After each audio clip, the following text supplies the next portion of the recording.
When the Gupta Empire receded in the 6th century, it didn't leave a historical void. The collapse of central authority cleared the landscape for dozens of smaller, regional powers to build their own foundations. Scholars of the time described this new environment as Matsya Nyaya, the law of the fish. It's a concept that mirrors a school playground when the teachers go inside. Without a central figure to set the rules, the largest groups claim their corners, and the big fish begin to swallow the small. For the next 4 centuries, political survival depended on this logic. India became a high-stakes arena where dozens of dynasties competed for regional dominance. 3 major players emerged to claim the most territory: the Pushyabhutis in the north, the Chalukyas across the Deccan Plateau, and the Pallavas in the far south. King Harshavardhana of the Pushyabhutis sought to reunite the map, marching his army south to bring the entire subcontinent under a single crown. His expansion continued until he reached the borders of the Chalukya kingdom, led by King Pulakeshin II. Pulakeshin II utilized the Narmada River as a physical barrier.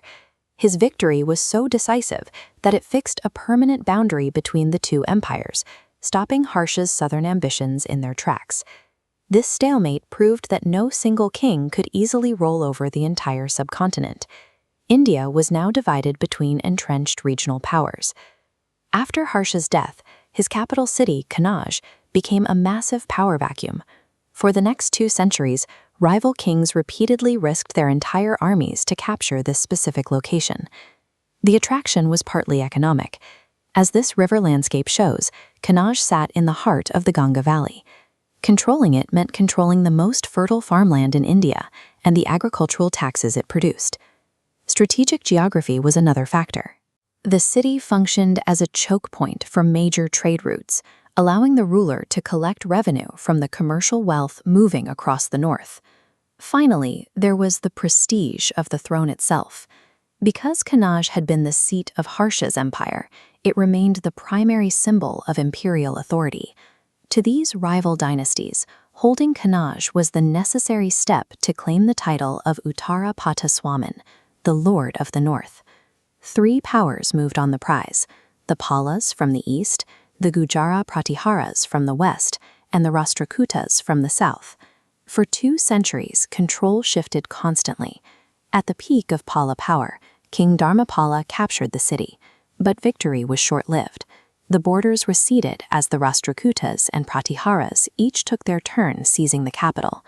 The tripartite struggle demonstrated that the subcontinent's geography was too vast, and its regional armies too well matched for any single dynasty to maintain permanent control. Political fragmentation and cultural unity happened at the same time. While kings fought over the placement of borders, the underlying civilization remained a single connected unit. Warring dynasties shared the same languages, the same administrative structures, and the same religious traditions. These kingdoms competed through architecture. The Rashtrakutas carved the Kailashnath temple at Ellora downward from a single hillside, demonstrating a level of engineering and artistic skill that thrived despite the constant warfare. They also shared intellectual centers. These ruins at Nalanda represent a university system supported by multiple rival kings, attracting students from across Asia to study a common curriculum of science and philosophy. Even in a landscape of big fish eating the small, the people of the subcontinent were linked by a shared identity that transcended the ambitions of any one king. Think about the world today. We see different nations with separate leaders, yet they share the same technologies, trade networks, and art. The early medieval period shows us that political division doesn't have to mean cultural decline.